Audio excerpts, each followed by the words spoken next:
This is our world. A warm, comfortable, familiar place. But walk away from the fire and look up. Our thoughts soon leave home. Are we just insignificant specks?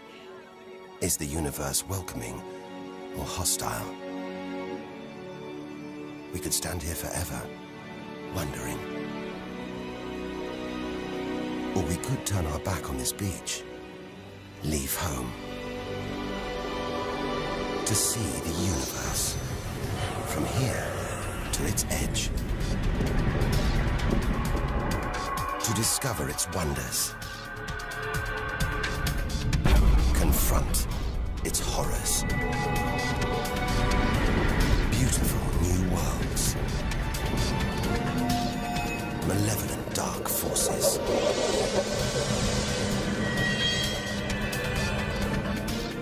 The beginning of time, the end of the world. Would we have the courage to see it through? Or would we run for home? There's only one way to find out.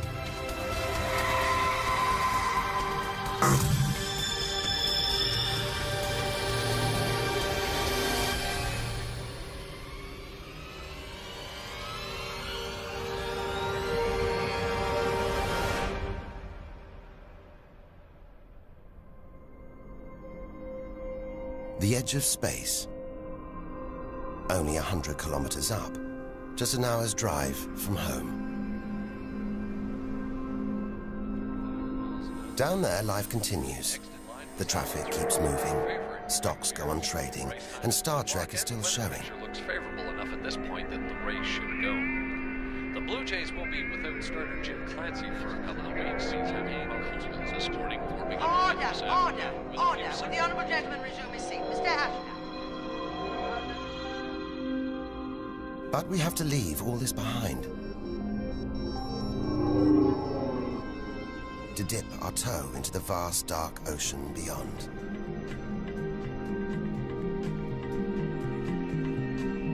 Into the shallows. Not too far from home. Onto the moon.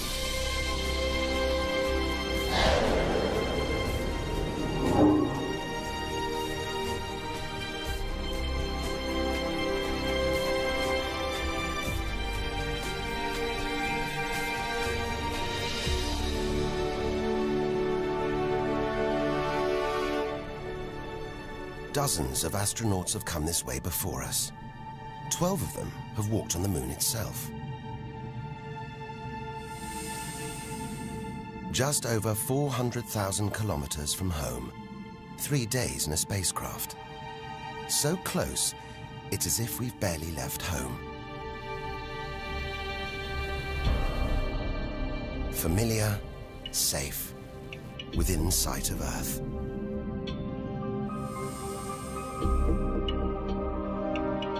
It looks like a deserted battlefield, bombarded by millions of meteoroids and asteroids. But it's quieter now. It's obvious there have been no major collisions for millions of years.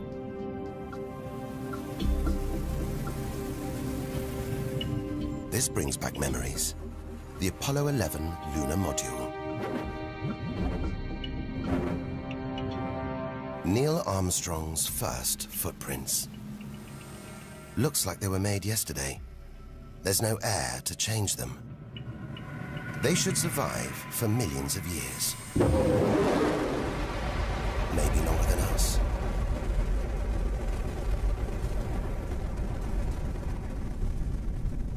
Our time is limited. We need to take our own giant leap. Further than any human has ever traveled.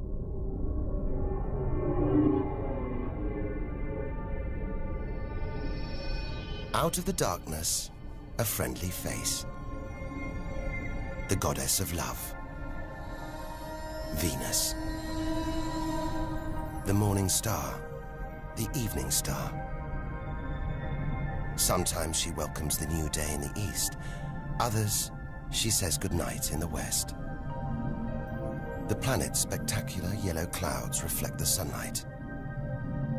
That's why this is the solar system's brightest planet. A sister to our planet. She's about the same size and gravity as Earth. We should be safe here.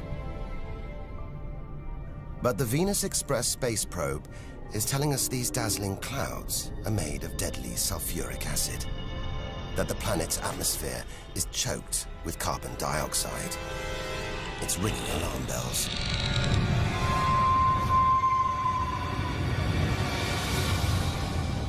Venus is one angry goddess. The air is noxious, the pressure unbearable, and it's hot, approaching 500 degrees Celsius. Stay too long, and we'd be corroded, suffocated, crushed, and baked.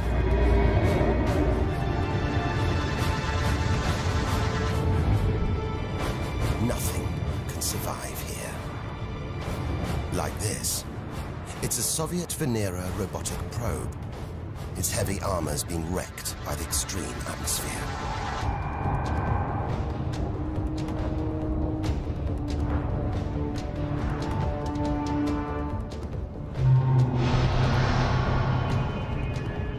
So lovely from Earth, up close, this goddess is hideous.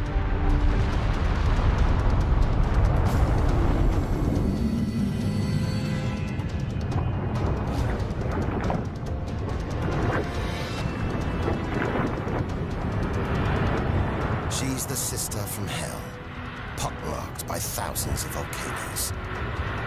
All that carbon dioxide in its atmosphere is trapping the sun's heat. This is global warming gone wild. Before it took hold, maybe Venus was calm, more like her sister planet Earth. If that's true, this could be our planet's future.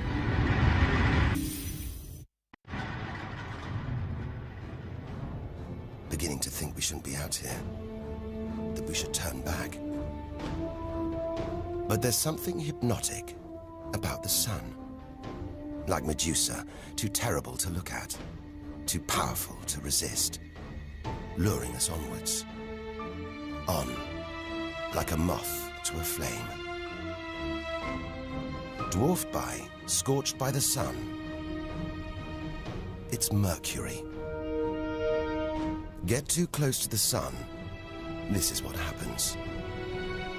Temperatures swing wildly here.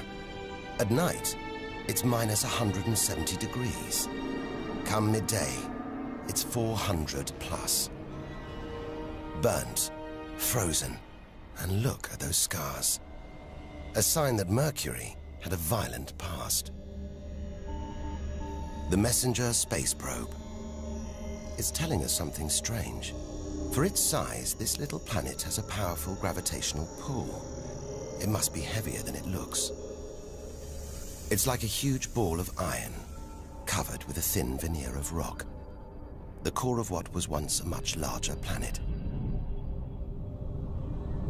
Maybe a stray planet slammed into Mercury, blasting away its outer layers in a deadly game of cosmic pinball.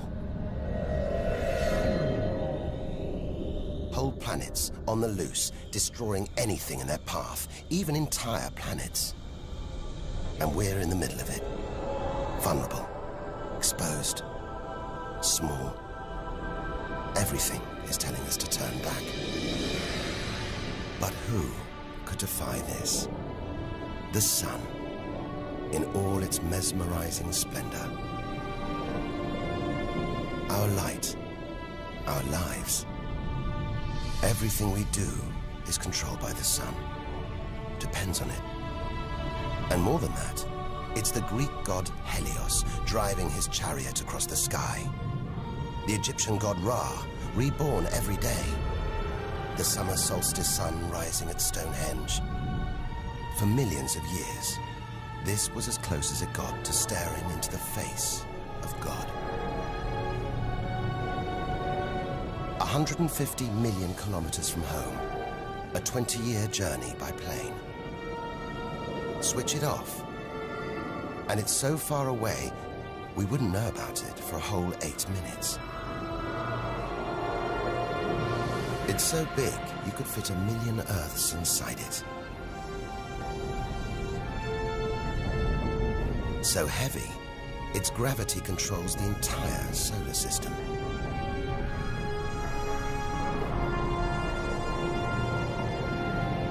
But who needs numbers? We've got the real thing. We see it every day, a familiar face in our sky. Up close, it's unrecognizable. A turbulent sea of incandescent gas. The thermometer rises to over 5,000 degrees. Down in the core, it's got to be tens of millions of degrees.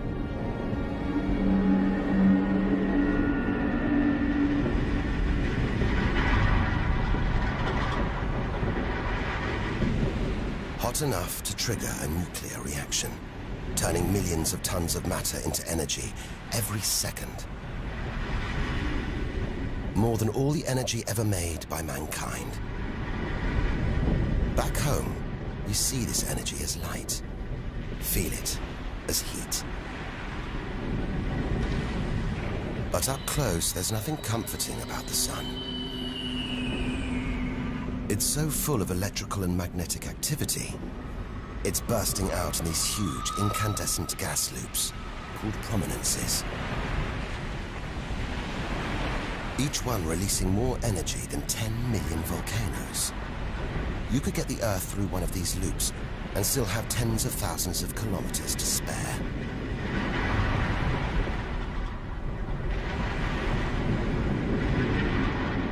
And where they burst through, it's exposing the cooler layers below, making sunspots. They're a fraction cooler than their surroundings. It's why they look black, but they're still hotter than anything on Earth. And they're massive, too. Some of these are at least 50,000 kilometers across. A solar flare. A superheated stream of electrified gas blasting deadly radiation out into space. But one day, all this will stop. The sun's fuel will be spent.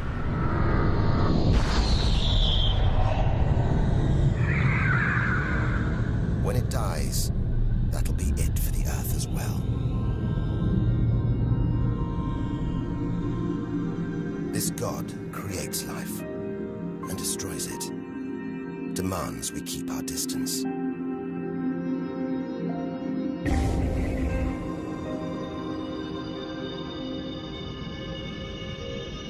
This comet has strayed too close. It's being boiled away by the sun's heat, creating a tail that stretches for millions of kilometers.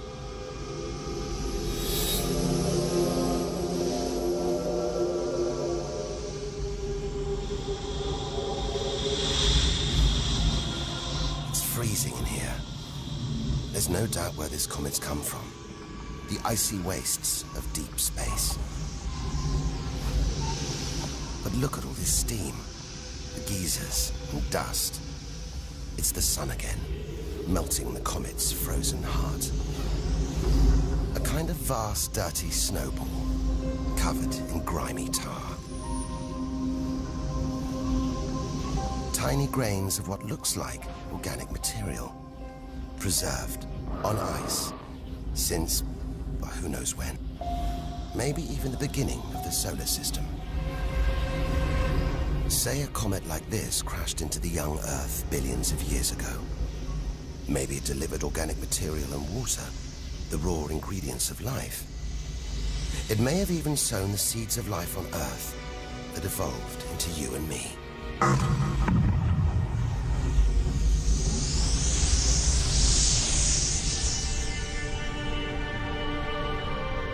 But say it crashed into the Earth now. Think of the dinosaurs, wiped out by a comet or asteroid strike. It's only a question of time. Eventually, one day, unless we can find a way to protect ourselves, we'll go the way of the dinosaurs. The Earth is safe. For now. But if life on Earth was obliterated, we'd be stuck out here, homeless, adrift in a hostile universe. We'd need to find another home. Among the millions, billions of planets, there must be one that's not too hot, not too cold, with air, sunlight, water, where, like Goldilocks, we could comfortably live.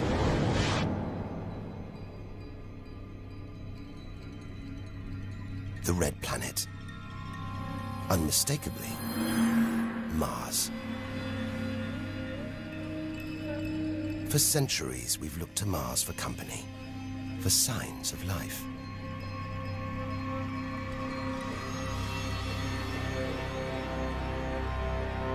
Somewhere down there could be extraterrestrial life. But are we ready to find it?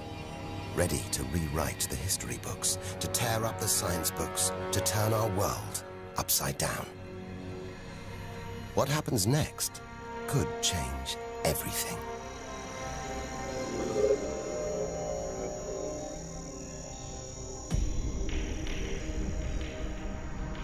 More than any other planet, Mars captures our imagination. Think of sci-fi films, comics. What follows? Martians. It's all just fiction, right? But what if there really is something here? If there is, it's living on a dead planet. The processes that make Earth habitable shut down hundreds of millions of years ago here.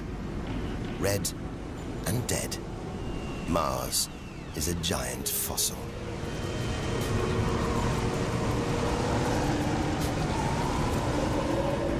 Something's alive. A dust devil, a big one. Bigger than the biggest tornadoes back on Earth. There's wind here, and where there's wind, there's air. Air that could sustain extraterrestrial life. But it's too thin for us to breathe, full of choking carbon dioxide. There's nothing to protect Mars from the sun's ultraviolet rays. And it's cold, as low as -80 degrees, freezing water in the ground, at the poles, and even in the atmosphere, as snow.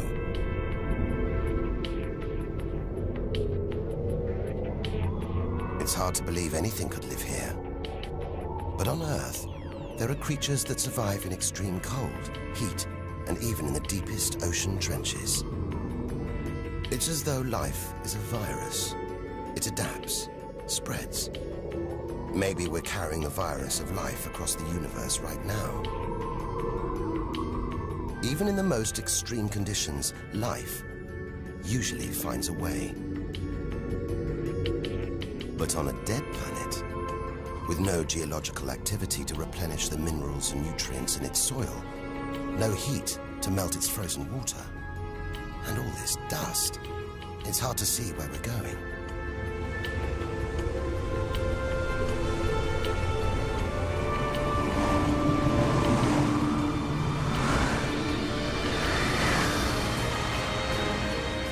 But we can't miss this.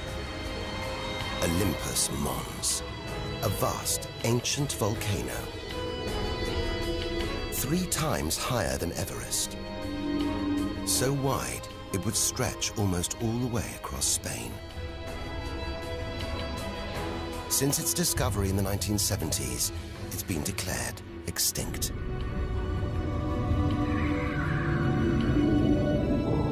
It looks like there's something happening on its slopes. It's as though lava has been flowing. But any lava flows should be long dead, obliterated by meteorite impacts. Unless this monster isn't dead after all. If it's not, there could be molten magma beneath the crust right now. This changes everything. Volcanic activity could be melting frozen water in the soil. recycling minerals and nutrients, creating conditions for life to exist.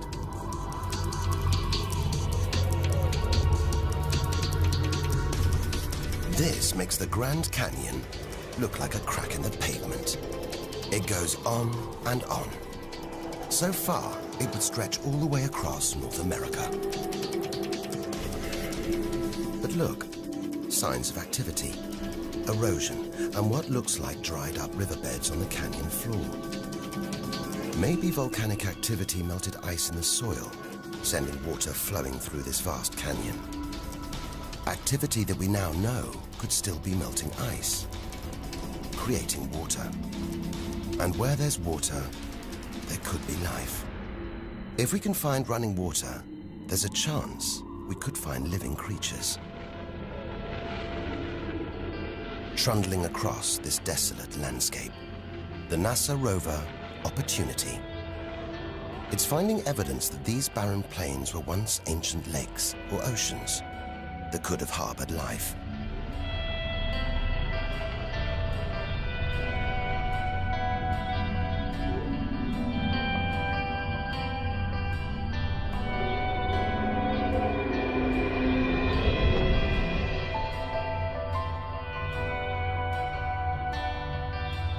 Look at these gullies.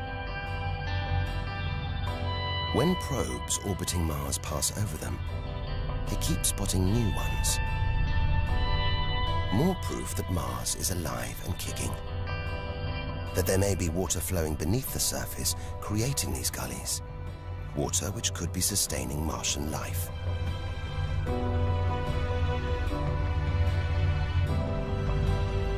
Now all we have to do is find it. Unless we've already found it. Not on Mars, but on Earth. There's one theory that has life starting here before moving to Earth. The idea is that an asteroid impact blasted fragments of Mars, complete with tiny microbes, out into space and onto the young Earth, where they sowed the seeds of life itself. No wonder we find Mars fascinating. It could be our ancestral home. If it's true, it means we're all Martians. The Mars we thought we knew is gone, replaced by this new, active, changing planet.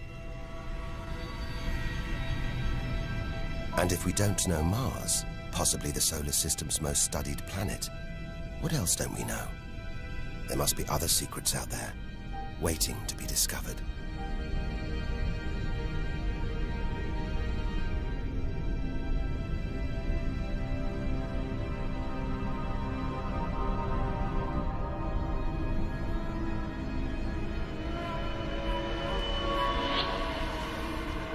This is getting scary. It's like being inside a giant computer game.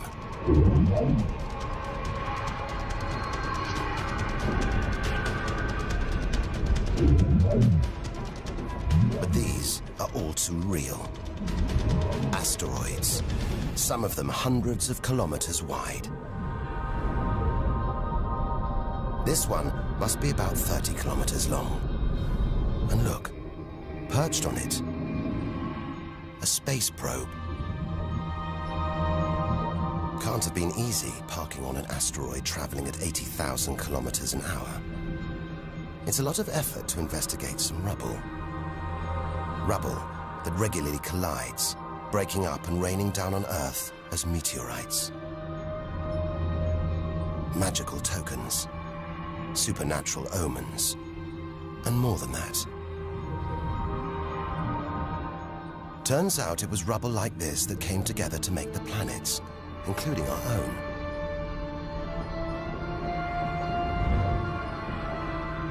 So by dating the meteorites we find on Earth, we know the planets were born 4.5 billion years ago. These are the birth certificates of our solar system, of our planet. But for some reason, these rocks didn't form into a planet. Something must have stopped them. Something powerful.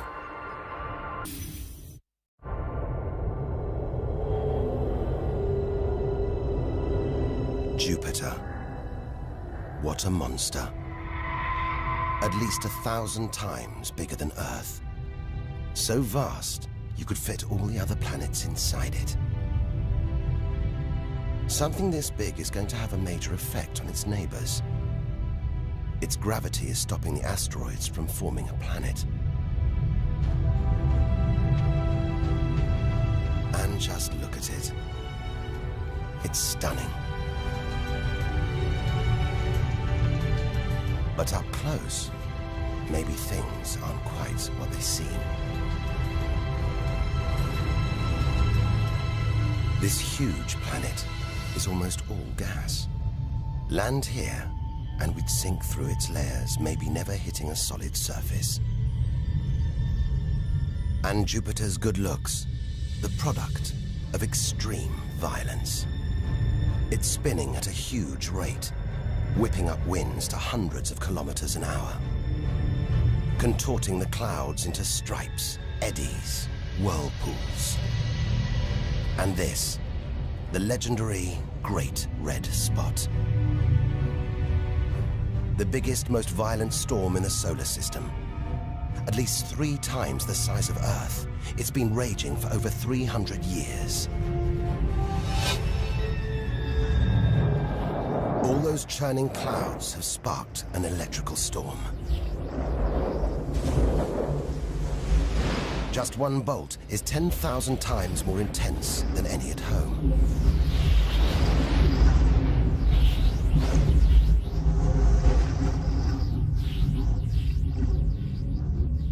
It seems the best place, the safest place to see Jupiter is from a distance. That's just beautiful, dancing round the poles like the aurora back home. But the Geiger counter is going wild. It seems even these are deadly, generated by lethal radiation pulled from space by Jupiter's powerful magnetic field. We're beginning to realize out here, nothing is what it seems. The universe is full of contradictions, deceptions, traps. Right now, we need a safe haven, somewhere to find our feet, catch our breath. Maybe this, the multicolored moon Io, is it?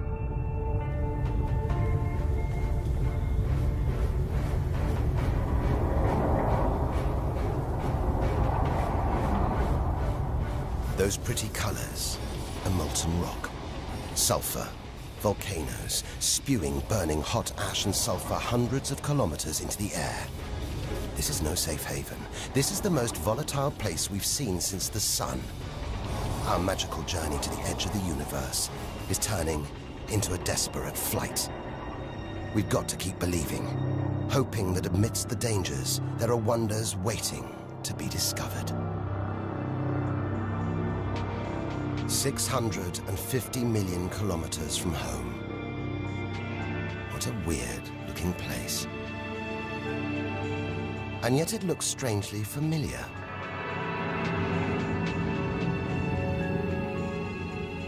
A bit like the Arctic with all that ice. All those ridges and cracks.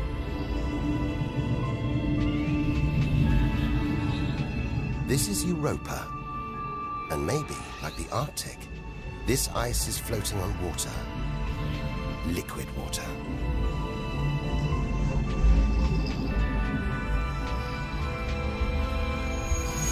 It's an intriguing thought. But we're 800 million kilometers from the sun. Surely Europa is frozen solid.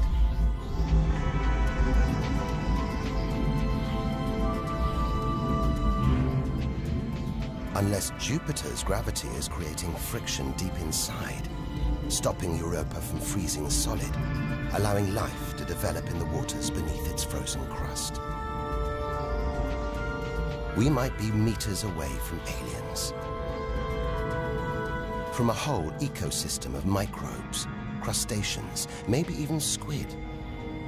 The only thing between us and the possibility of alien life, this layer of ice.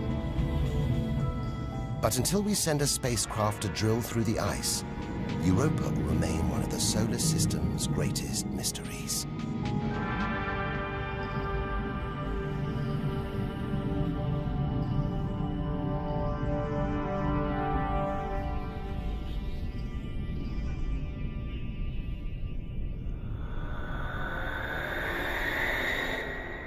It's captivated our imaginations, haunted our dreams.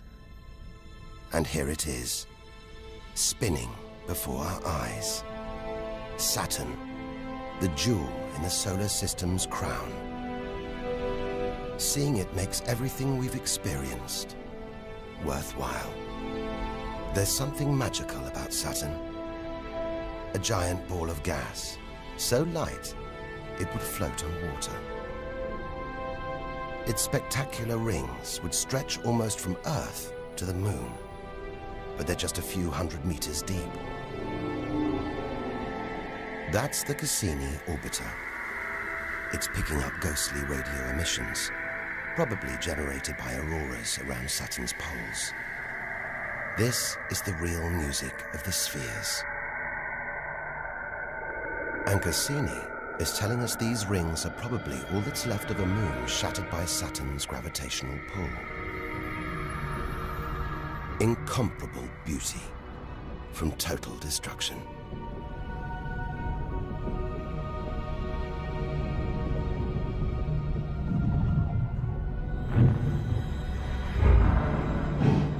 Billions of shards of ice, some as small as ice cubes, others the size of houses.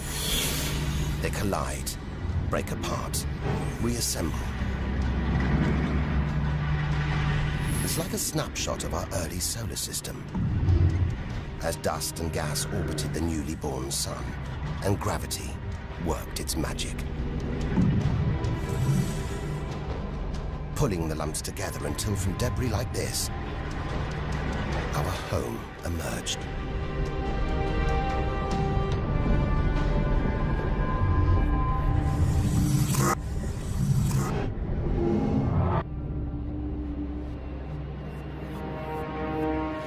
We could stay here forever, gazing at Saturn's seductive allure. But we have to drag ourselves away. We've got so much further to go, so much more to learn. Which isn't easy when the largest object in sight is this moon, wrapped in thick clouds. Titan.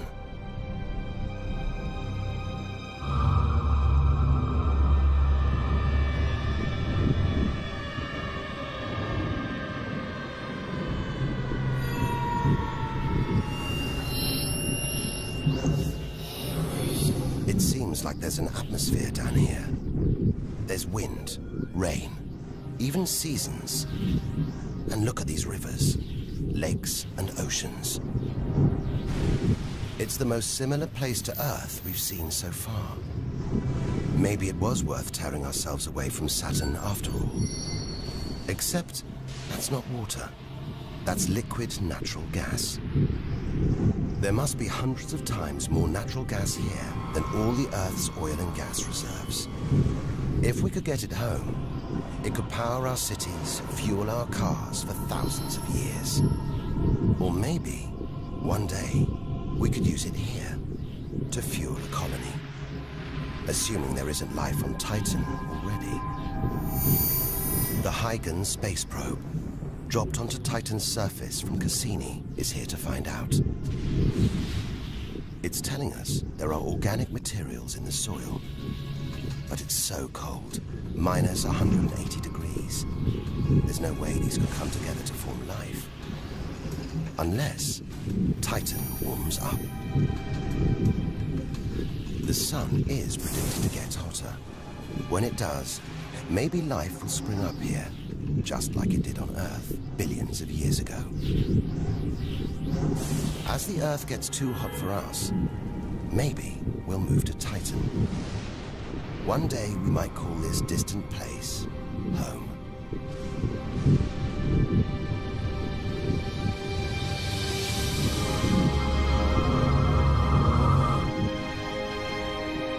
Home. We're at least 1 billion kilometers away now.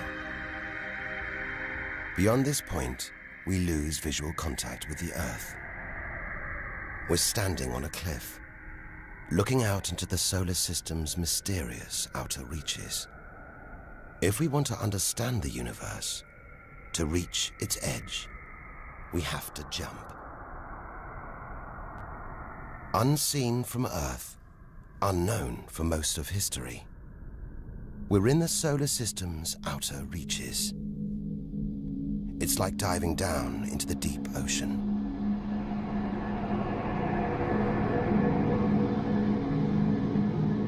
Those rings, it looks like Uranus has been tilted off its axis, toppled over by a stray planet.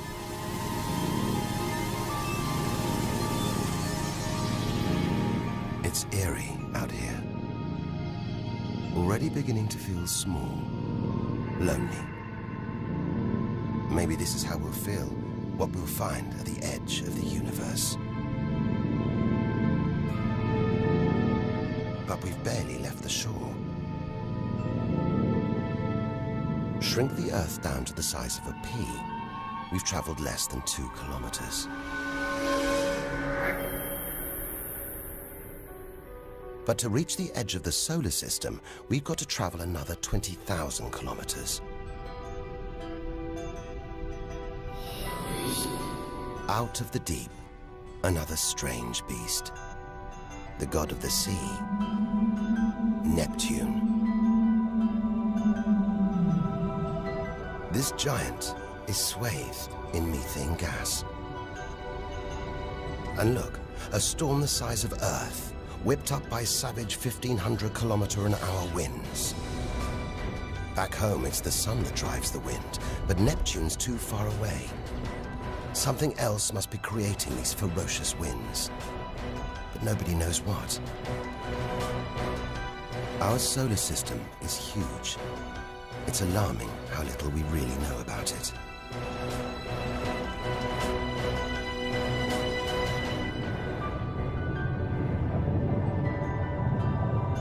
Plunging deeper, something to cling to. After all those balls of gas, a solid moon. Triton. Solid, but not stable. Just look at these geysers, cosmic chimneys pumping out strange soot. And this moon is going round Neptune in the opposite direction to the planet's spin. A cosmic battle of wills that this angry moon is always going to lose. Neptune's massive gravity is pulling on Triton, slowing it down, reeling it in.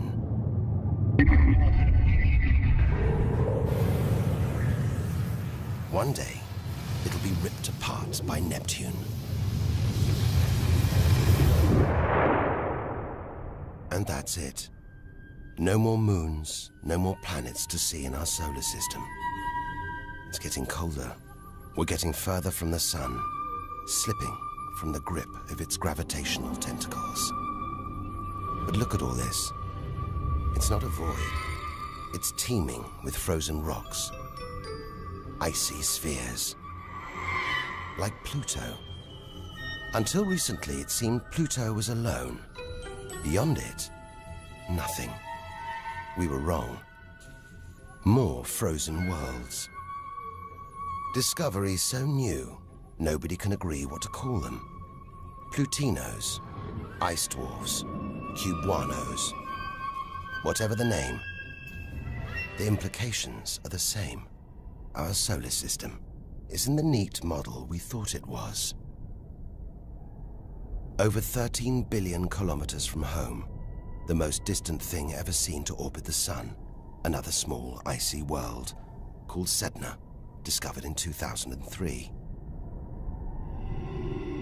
Its orbit takes 10,000 years and sends it 130 billion kilometers from the Sun. Hang on. There's something else out here. 16 billion kilometers from home, the space probe Voyager 1. If it wasn't for this bundle of aluminium and antennae, we'd have no images of the giant planets, no clue about their strange moons. It's traveling 20 times faster than a bullet, sending messages home.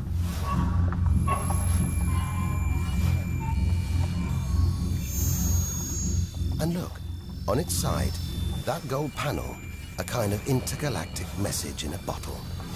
There's a greeting recorded in different languages.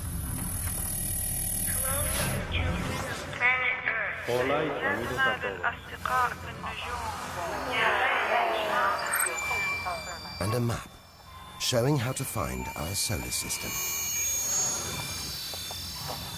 But if you're in the jungle, is it wise to call out?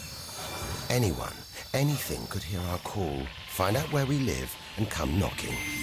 Friendly or not. A cloud of cosmic icebergs stretching for what seems like forever. They look like the comet we saw earlier. Maybe it started life out here, until something dislodged it, sending it towards the Sun, just like the comets that may have planted life on Earth billions of years ago. And seeing all this ice, maybe they carried water to Earth too. It's an astonishing thought. The water in the oceans, in your coffee, even in your body, all from this distant celestial ice machine.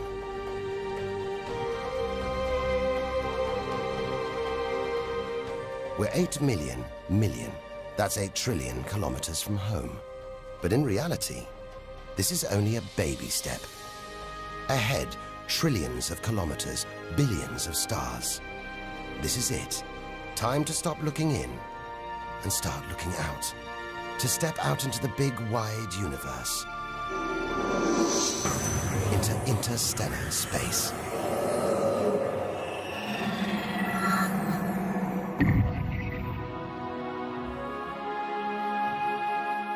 Interstellar space. Far beyond our solar system. What a view.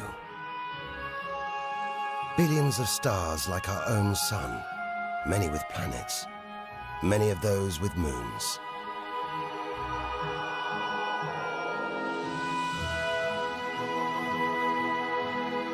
It's hard to know which way to go.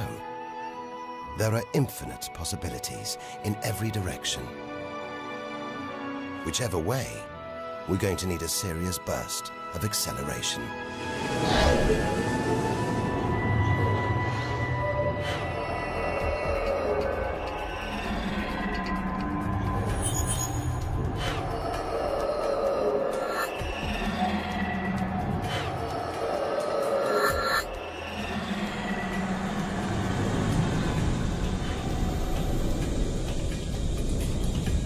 40 trillion kilometers from home.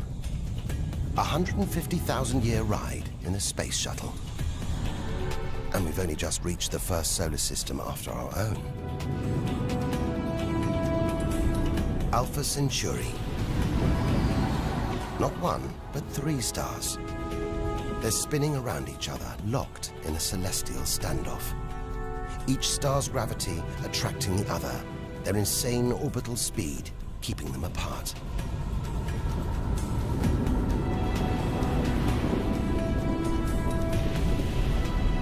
Get between them, and we could be flung into the face of one of these stars. Vaporized, trillions of kilometers from home. So far, the kilometers are becoming meaningless. We're going to have to talk in light years. A beam of light takes 1 year to travel 10 trillion kilometers. So 40 trillion kilometers is 4 light years from home. It's crazy. Distances so vast, they're almost beyond comprehension.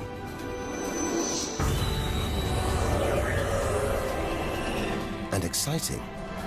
Who knows what strange worlds lie ahead? What we'll discover when, if we reach the edge of the universe.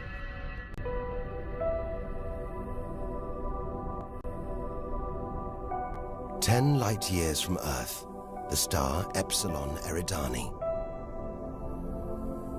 What spectacular rings of dust and ice, and somewhere in there, planets forming out of the debris, being born before our eyes.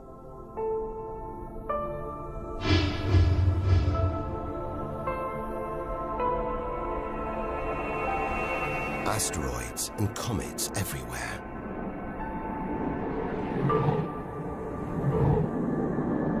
We could almost be looking at our own solar system, billions of years ago, with comets delivering organic molecules, water to these young planets, kick-starting life, just as they may have done on Earth.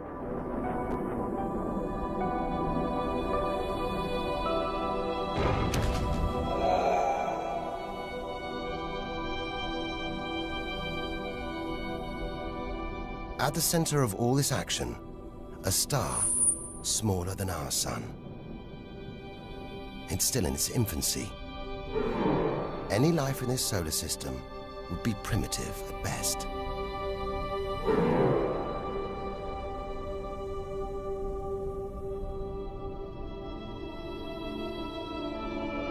There must be more mature, developed solar systems out here. But finding them is like looking for a needle in a cosmic haystack.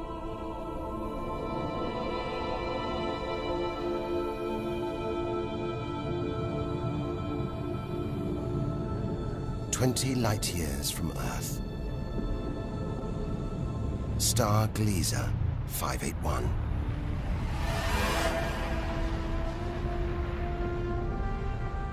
It's about the same age as our sun.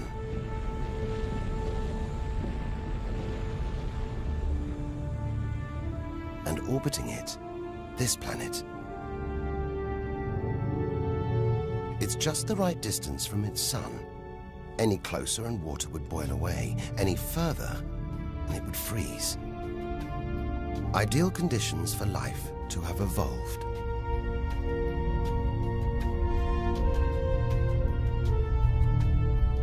And if comets have struck, delivering water and organic materials, then life, complex beings like us, even civilizations like our own, could be down there, right now. And if there are, even at this distance, they could be tuning into our TV signals, watching shows from 20 years ago. And here's your host, Geographic. But until future generations can find a way of communicating over these vast distances, all we can do is speculate. Us and them, living parallel lives, unaware of each other's existence. Unless life has been and gone.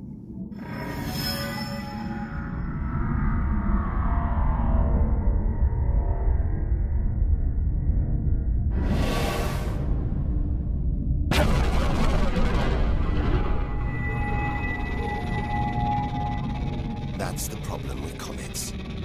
They're creators and destroyers. As the dinosaurs found out the hard way 65 million years ago. This is the needle in the cosmic haystack, the closest we've come to a habitable solar system like our own. But it's a chance encounter. There could be hundreds, millions more solar systems like this out here. Or none at all.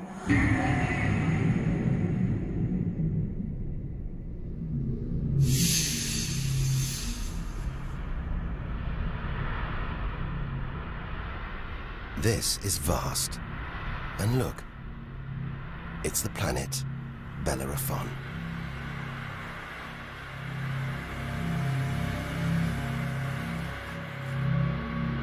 So close to its own sun, it's a miracle it was discovered at all. Problem is, from Earth, we can't see planets this far out. They're obscured by the brilliance of their neighboring stars. But the planets have a minute gravitational pull on those stars. Measure these tiny movements trillions of kilometers away, and we can prove they exist. That's how we tracked down Bellerophon in the 1990s, opening the floodgates to the discovery of hundreds of other distant planets.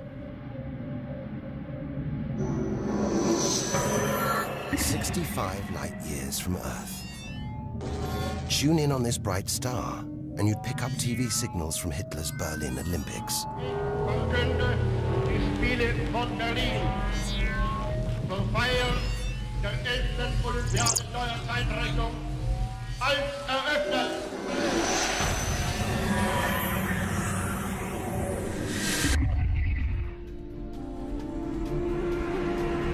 Twin stars. It's Algol, the demon star, feared since ancient times on account of its sinister behavior. From Earth, it appears to blink as one star passes in front of the other. Up close, it's even stranger. One star has expanded into the gravitational pull of the other. It's being sucked towards it. Almost 100 light-years from home. Listen. One of the first ever radio broadcasts. Just a faint whisper. We'd appreciate it if anyone hearing this broadcast would communicate with us. We are very anxious to know how far the broadcast is reaching. And then silence. From here on out, it's as if Earth never existed. Any aliens living beyond here will have no idea we're there. It feels like a lifetime ago we stood on that beach, looking up at the sky, wondering where and how we fitted in. It's time to appreciate the wonders we're seeing, not just for what they tell us about our own world. It's what they can tell us about the whole universe, its past and its future.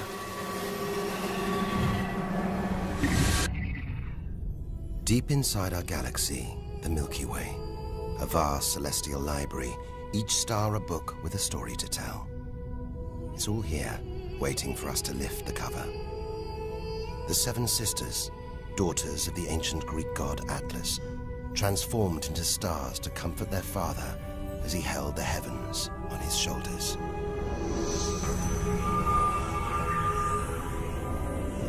And this giant, Betelgeuse. The brightest, biggest star we've seen so far. It's got to be at least 600 times wider than our own sun.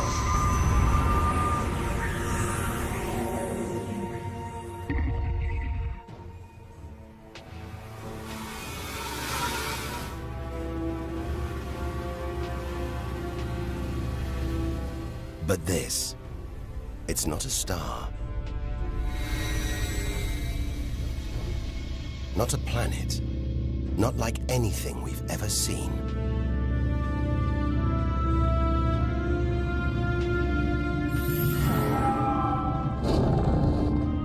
A ghostly spectre, more than 1,300 light-years from Earth. Orion's dark cloud. Dust and gas, so dense it's shrouding us, shutting us off from the universe outside. There, deep inside, a ball of light, pulling the dust and gas towards it, heating up, merging into a ball of burning, hot gas. Like a star, like our sun, in miniature.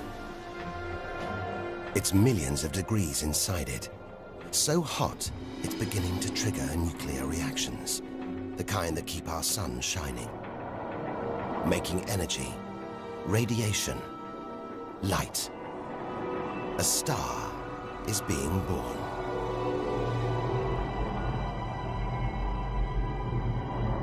Or rather, stars.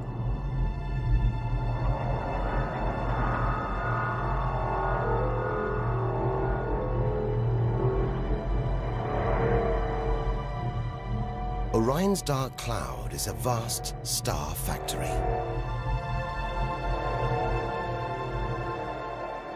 We're witnessing the birth of the future universe.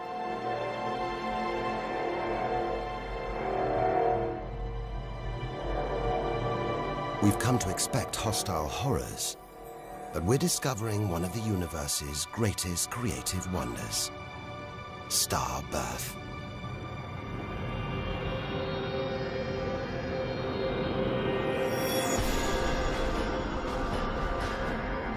Perhaps we spoke too soon.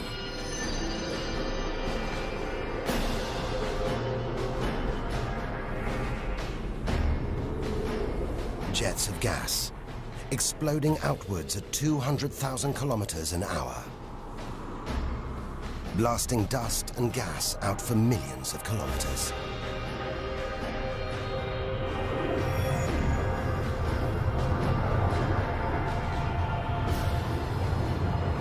It's unbelievably violent, but look at the results.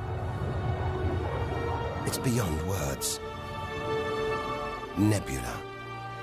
Vast, glowing clouds of gas, hanging in space. With no wind out here, they'll take thousands of years to disperse. They seem to be forming a vast stellar sculpture. It makes you realize nature is more than a scientist, an engineer. It's an artist on the grandest of scales.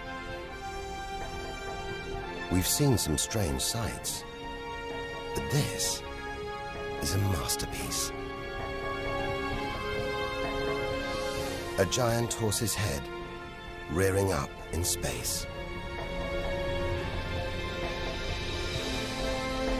Stars are born, grow up, and then what? Do they die? Do they slip quietly into the night, or go out with a bang?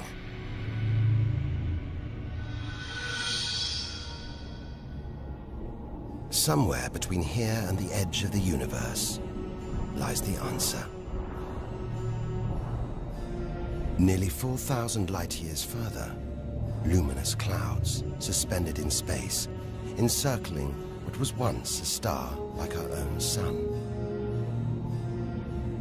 All that's left of it are these brightly colored gases. Elements formed by nuclear fusion deep inside the star, released into space on its death. Green and violet, hydrogen and helium, the raw materials of the universe. Red and blue, nitrogen and oxygen, the building blocks of life on Earth. For us to live, stars like this had to die. The oxygen in our lungs, the nitrogen in our DNA, it was all produced by nuclear fusion in stars that died long before the Earth was even born. We are made of stellar nuclear waste. Our family tree begins here.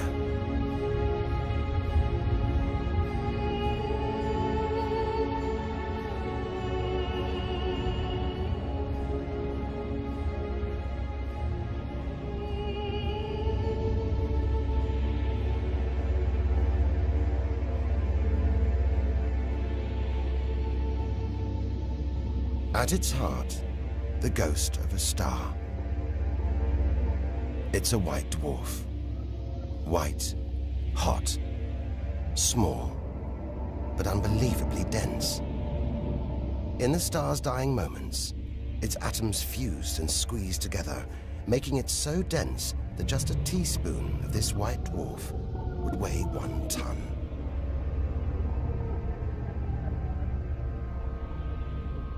It's a chilling premonition of our sun's fate. 6 billion years from now, it'll become a white dwarf. Its death will herald the end of life on Earth. It makes you wonder how many other worlds have been and gone. Stories left untold. Celestial books lost forever.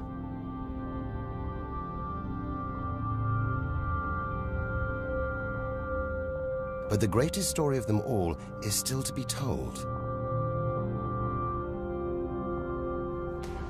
we must go back through time to the very first chapter to tell the story of how the universe began.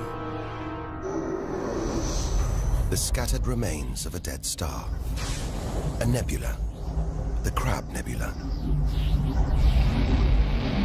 We're 6,000 light years from home, deep inside a stellar graveyard. We've learned so much, seen things we'd never have believed possible. Now, sights like this, wonders once beyond imagination, we take in our stride. We're ready. Ready to face whatever lies ahead, determined to reach the edge of the universe.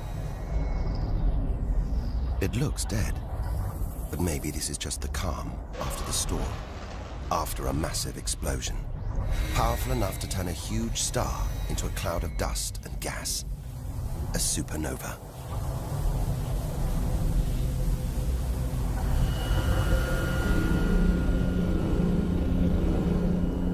The eye of the storm, a spinning, pulsating star, a pulsar.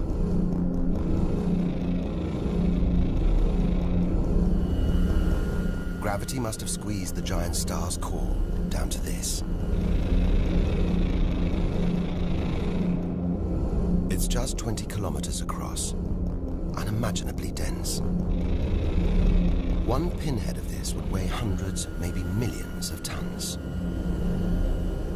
As it shrank, like a figure skater spinning on the spot, arms outstretched, then pulling them in, it began to spin faster. 2 beams of light, energy, radiation, spinning 30 times a second, powering the huge cloud of dust and gas. There's so much radiation here, more even than on the sun.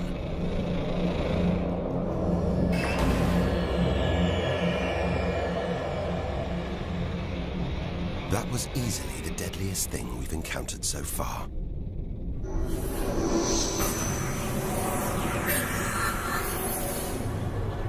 Once, it would have terrified us. But now we realize that without the dangers, there'd be no wonders. Without the nightmares, there'd be no dreams.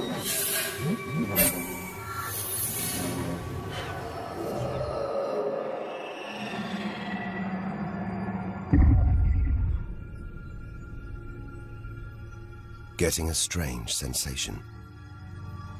A feeling, as though there's something bad out here. A malevolent presence. The one thing we didn't want to encounter. Impossibly black, blotting out the stars behind it. We are staring into the face of extinction. The remains of a giant star. A black hole. Instead of contracting to a white dwarf or a pulsar, it just kept on going. Shrinking until it got so small, it's just a few kilometers across. Far denser than a pulsar and impossible to resist.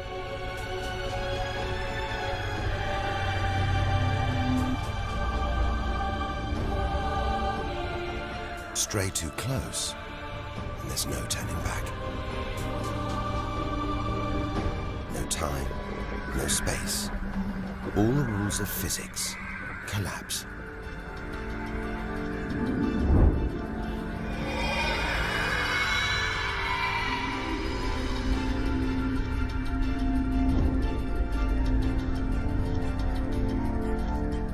The asteroid is gone. Truth is, nobody really knows where. We're looking at the limit of human understanding. There could be millions of black holes creeping around our galaxy. More perhaps than all the stars in the sky. But we wouldn't see them until it was too late.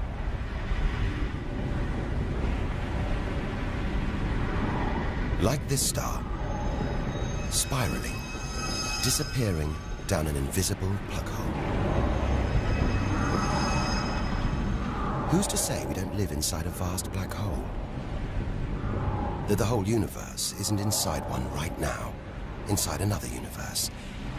Think about it for too long, and your mind reels. Sometimes it feels like the more we see, the less we know. But we do know our galaxy is more complex and more dangerous than we ever imagined. And we're still in our own galaxy, the Milky Way. The vastness of the universe beyond still lies ahead. The wonders, the dangers, the secrets, they're out there. But first, we've got to find a way out of the Milky Way.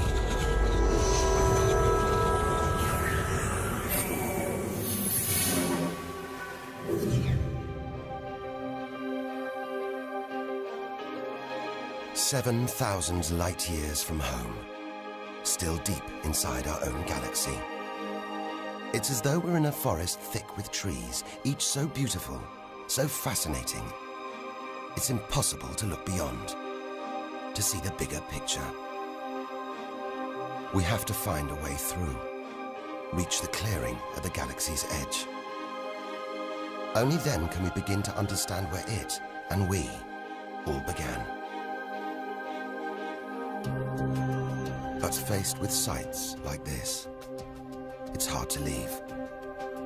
A colossal glowing cloud topped by these great towers of dust. The pillars of creation. Like a gateway into the far galaxy. Both pillars studded with tiny protrusions. Embryonic star systems. Each one the size of our solar system. Another monument to nature's astonishing creativity. We have to ignore its captivating beauty, its siren song, tear ourselves away, in order to carry onwards towards the edge of the galaxy.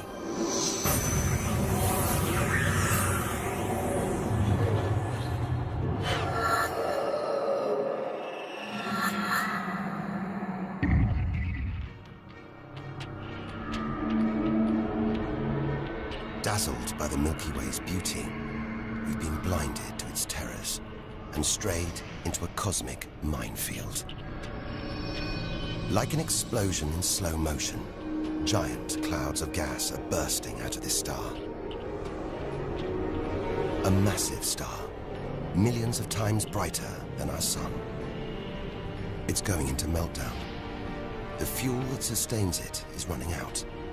The nuclear reactions that power it winding down.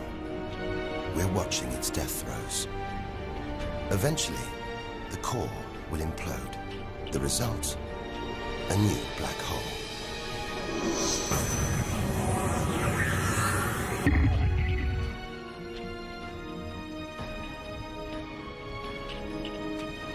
An even bigger, dangerously unstable star. But this one's about to explode. And when a star this big dies, it's 100 times more violent than a supernova. Somehow we've stumbled into the most violent star death imaginable. A hypernova.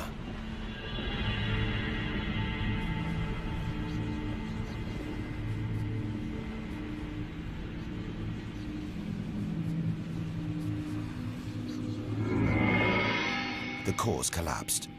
It's becoming a black hole.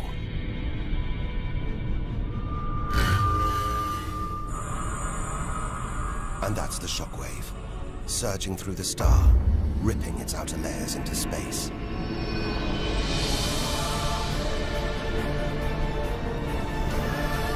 There's lethal radiation everywhere, enough to have a catastrophic effect on any planet unlucky enough to be nearby. When virtually every species on Earth was wiped out 450 million years ago, the culprit may have been one of these. Deadly hypernovas, frozen comets, scorched planets, white dwarfs, red giants, Earth. Tiny drops in a vast pool of white light. Our home galaxy, the Milky Way. We wanted to know where we fit in. Here's our answer.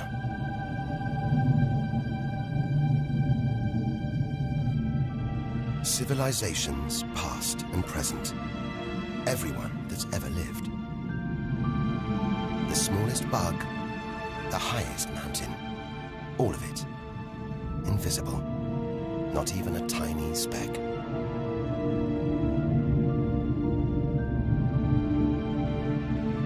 Our home is a minor planet of an insignificant star. If it disappeared right now, who or what would even notice? And yet, so far we found nowhere else we would rather live. Nowhere we could live. It's only now, far from home, that we're beginning to truly appreciate it.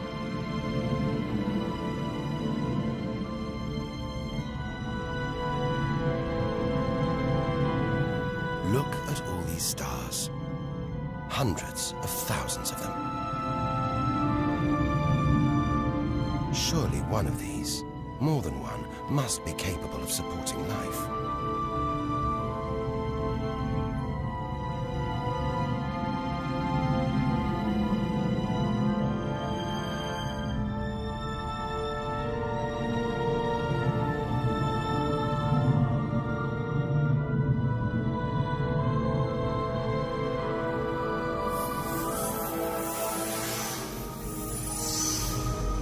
Maybe here, in this swarm of stars, the Great Cluster. Back in the 1970s, astronomers sent a message in this direction, detailing the structure of our DNA and our solar system's location. But it's so far from home, the message won't arrive for at least another 25,000 years. We haven't found alien life yet. But neither have we found any reason to believe it isn't out here, somewhere. There's an equation, devised to estimate the number of other advanced civilizations. Crunch the numbers, and the result is shocking. There could be millions of civilizations, just in our own galaxy.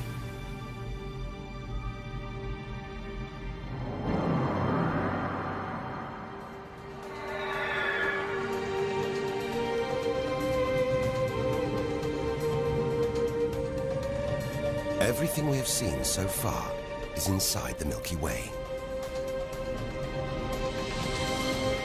Now here's our chance to see other galaxies, to glimpse the even bigger picture, and perhaps to answer the ultimate question: where does all this come from?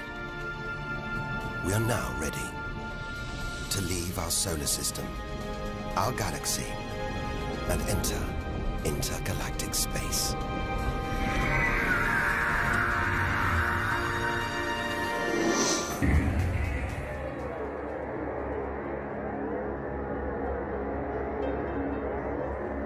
Beyond the Milky Way, through the vast expanse between galaxies, against all the odds, we've made it to intergalactic space.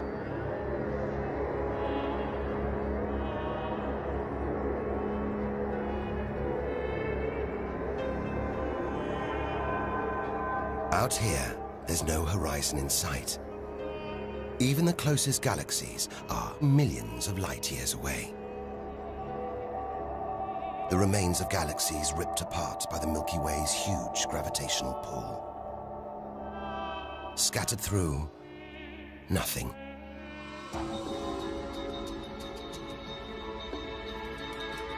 This is as close as the universe gets to a perfect vacuum. But even this isn't totally empty. There are thin wisps of gas, fine traces of dust, and something else. Dark matter. So mysterious we can't see it, feel it, taste it, touch it, or even measure it. Yet so common, it could make up over 90% of all the matter in the universe. If dark matter does exist, it means there's no such thing as empty space. Even out here, we're surrounded by matter. We only know it exists because of the strange hold it exerts on galaxies, like this one, the Large Magellanic Cloud.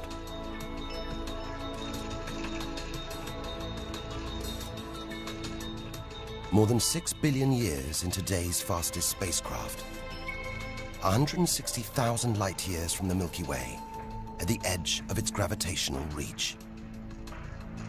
This galaxy should spin off into space, but something is holding it here. Something invisible, powerful, dark matter. Stars, clusters of stars, nebulae.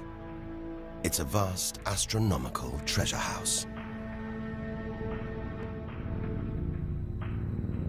But look at this.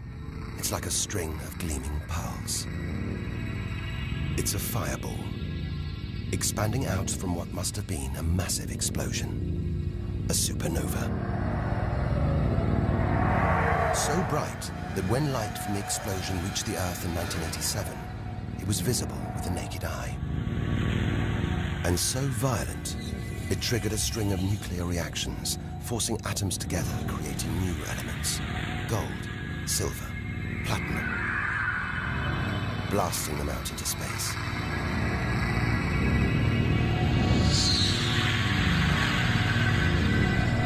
The gold in the ring on your finger was forged in a massive supernova like this, trillions of kilometers away, billions of years ago.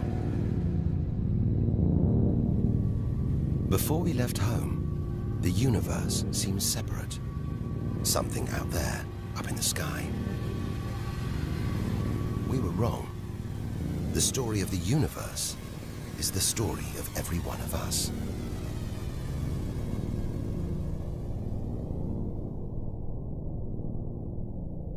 It's comforting to remember as we venture through this abyss. Further and further. Faster and faster.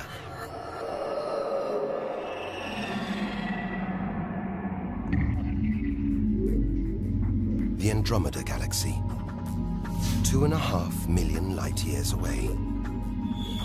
It's moving through space at nearly 1 million kilometers an hour. Everything in space is moving apart like shrapnel from an explosion. We're seeing this galaxy as it was when our ape-like ancestors first walked across the African plains.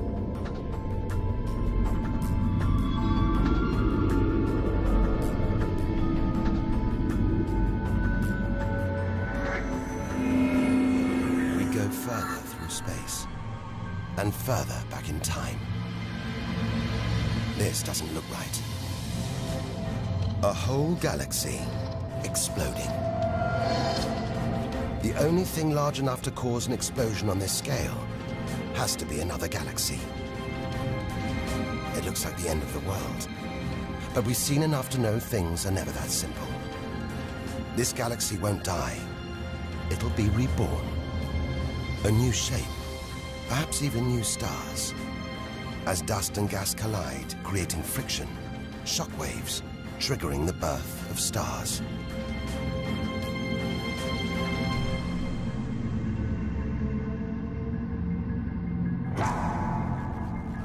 There's order in this chaos, a pattern behind the infinite variety, an endless cycle of birth and death, creation and destruction. It's a pattern woven through the vast fabric of space that binds each of these galaxies. There are billions of galaxies in the universe, each with billions, even trillions of stars. Possibly more stars than there are grains of sand on all the beaches on Earth. And all of these are just the stars that exist now. What about the stars that have been and gone? All the stars being born, yet to be born.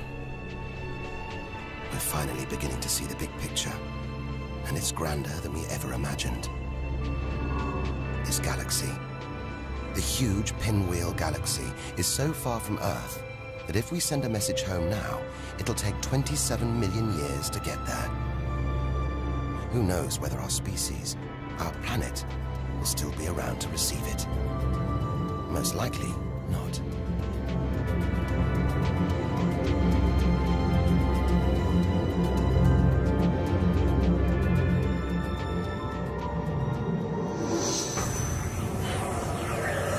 We travel on, back through time. Past the point where the dinosaurs were wiped out. Past the moment where the first creatures clambered onto land.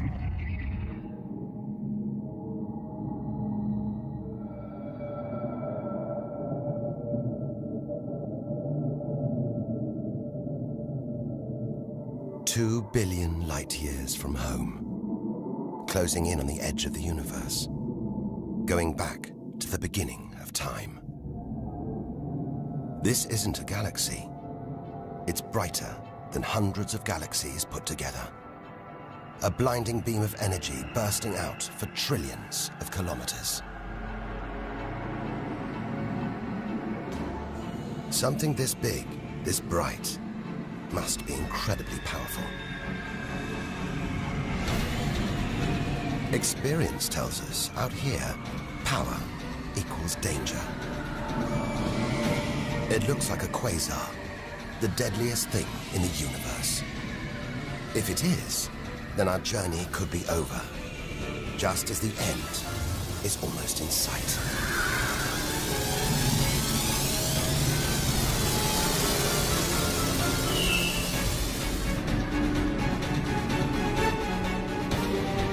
The deadliest, most powerful thing in the universe. A quasar. A swirling cauldron of super-hot gas, brighter than hundreds of galaxies.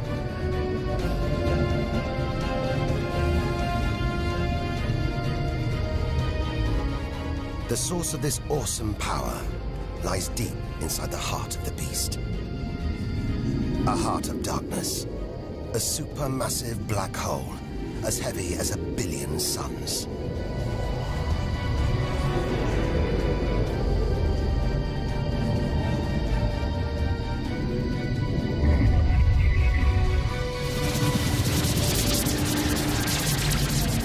It's ripping apart whole stars, sucking their gases into the quasar, devouring them, until they're nothing, lost forever from the visible universe.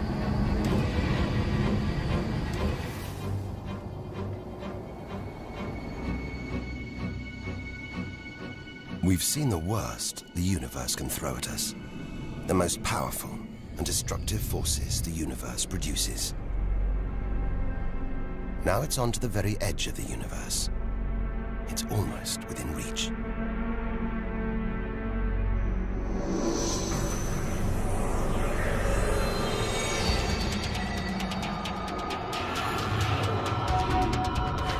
We'll need to go further, go faster if we're to cross the final reaches of the known universe.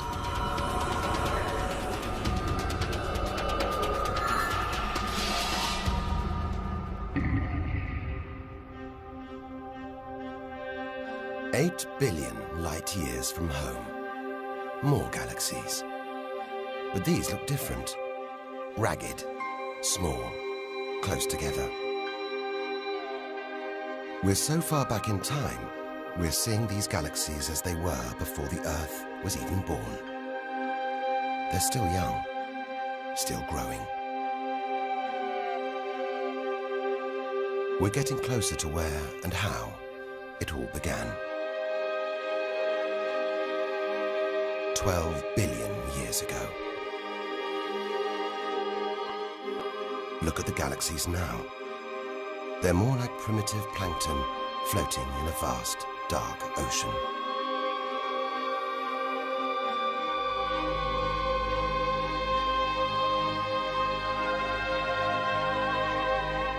It's magical. Clouds of dust and gas, dancing, forming a shape, merging to make embryonic galaxies. This is how our own galaxy was born.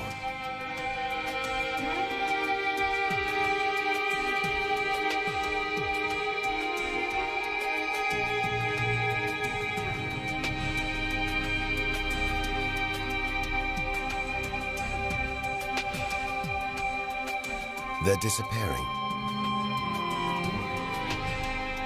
We've gone back before the stars were born. Into a cosmic dark age. And before that, light. The afterglow from a massive explosion. The explosion which created the known universe.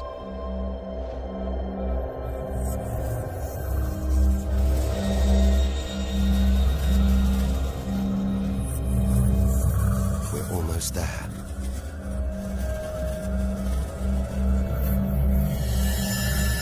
This is it. We've made it. The edge of the universe. 130 billion trillion kilometers from home. 13.5 billion years ago.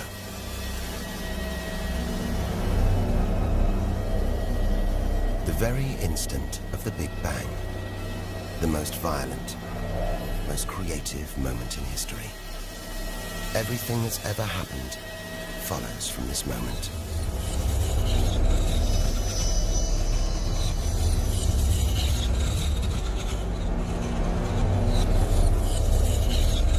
Every religion, every culture has pondered it.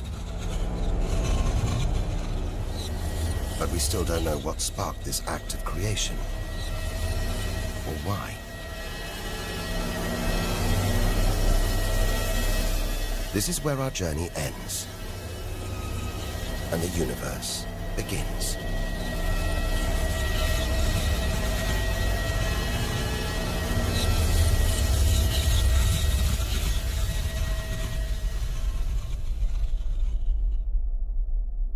An infinitely hot, small, dense point erupts.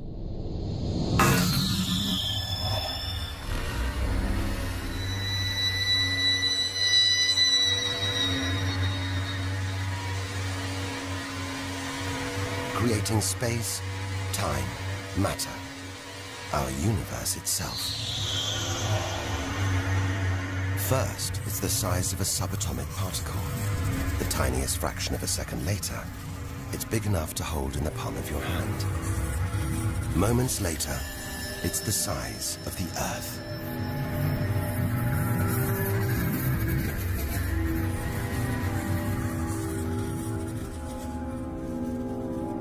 Today, the light from the Big Bang is still spreading out as a hiss of radio static. Your TV aerial picks it up. You can see it as static on an untuned TV.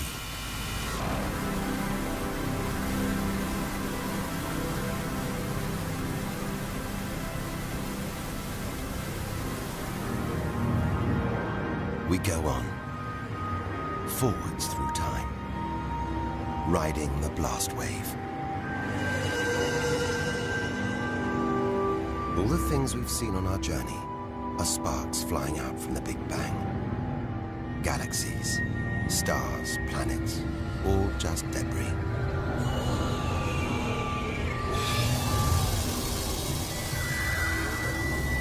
Back through our galaxy.